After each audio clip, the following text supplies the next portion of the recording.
येथे दीन दुबळ्या सर्व समाजातील सर्व घटकांना म्हणजे एक समान अधिकार, समता, न्याय आणि बंधुत्वाचा एक म्हणजे स्वातंत्र्य मिळावं म्हणून संविधान बहाल केलं आणि त्या दिवसापासून आज म्हणजे 26 जानेवारी या दिवशी म्हणजे भारताला खरं स्वातंत्र्य मिळालेलं आहे.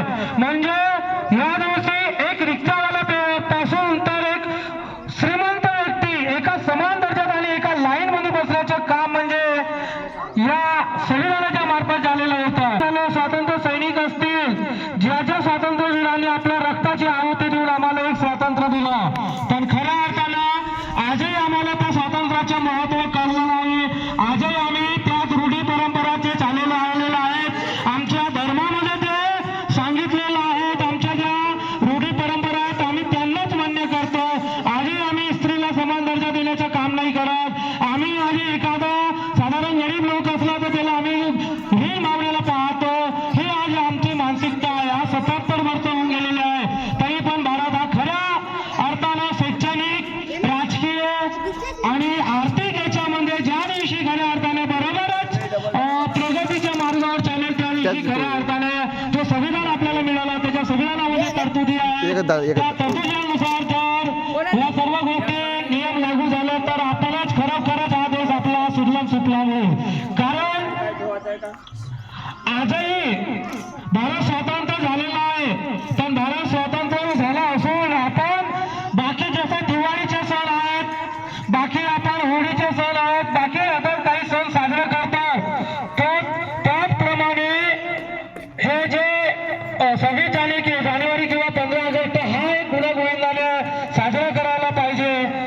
म्हणजे खूप साऱ्या याच्यामध्ये त्रुट्या आहेत, पण यानंतर मध्ये मॅडम कधी आपण तुम्ही इथं राहिल्या तर 2 दिवसाच्या आधी तुम्ही मीटिंग वरून गावातील काही लोकांना बोलवून तुम्ही हा प्रजासत्ताक दिन आपल्याला कसा साजरा करता येईल आणि गावातील सर्व लोकांना या दिनी म्हणजे सहभाग कसा घेता येईल आपल्या याच्यावर थोडासा विचार विमंत करावा.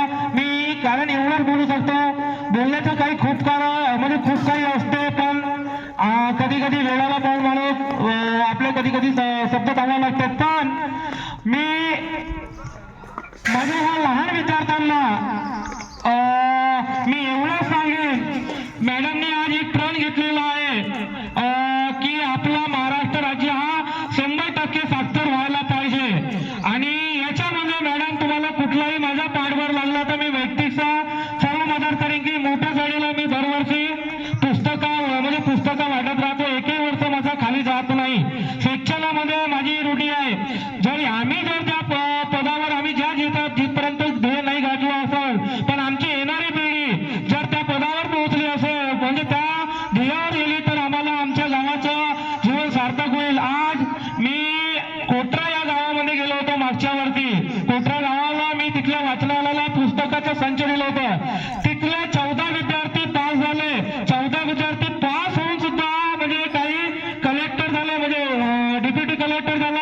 एक मुलगा फिल्ड मध्ये म्हणजे ह्या छोट्याशा गावाचा मुलगा फिल्ड मध्ये जाऊन म्हणजे सायंटिस्ट बनला आहे. म्हणजे आपल्याला त्या गावाचं एवढं कौतुक वाटते ना. आपला गाव एवढा मागासलेला आहे, एवढा म्हणजे दारूच्या याच्यामध्ये बाकी व्यसनामध्ये एवढा मागासलेला आहे. आपण आता तरी याच्यातून बाहेर निघावं आणि हे विद्यार्थ्यांना चांगलं मार्गदर्शन करावं. दारूसाठी आपण 100 रुपये 200 रुपये पर डे खर्च करतो, पण शिक्षणासाठी आपल्याला 100 रुपये द्यायचे आलं तर हे मानसिकता नाही. आपण 100 रुपये नाही देऊ शकत मुलांना. अरे ते आपलेच विद्यार्थी आहे, त्यांना मदत करा. मला गावकऱ्यांना एवढे बोलायचे आहे, त्यांच्या मदत करा. त्यांना समोर घेण्यासाठी वेगवेगळे जे पाठ्यक्रम लागत असतील आपल्या शाळेला, एक आपण ध्येय करू सगळ्यांच्या लोकवर्गणीतून आपण त्यांना मदत करून आपली शाळा कशी सुजलाम सुफलाम आणि महाराष्ट्राच्या या 7 वाऱ्यामध्ये आपल्या शाळेचं नाव कसं उज्ज्वल होईल हे आपल्याला ध्येय गाठायचे मित्रांनो. तर सर्वांना एक प्रण करायचे आजपासून, जर आपल्या गावच्या शाळेची प्रगती करायची सर्वांनी मदत करा. आणि मॅडम मी या क्षणी आता कार्यक्रम तर आहे नाही, तर मी माझ्या विद्यार्थ्यांना माझ्याकडून 500 रुपयाच्या मी त्यांना पारितोषिक देतो. जे मुलं म्हणजे इथं कार्यक्रम साजरा करायला चालले त्यांना तुम्ही माझ्याकडून बक्षीस द्याल. धन्यवाद. आपण आपल्याला सर्वांनी मला इथं म्हणजे खास करून शाळा व्यवस्थापक समितीचे अध्यक्ष प्रमाणांच्या संदर्भातील मॅडम असतील आपण मला बोलण्याची संधी दिली मी आपल्या मनापासून आभार मानतो आणि आपले दोन शब्द इथं थांबवतो. जय हिंद.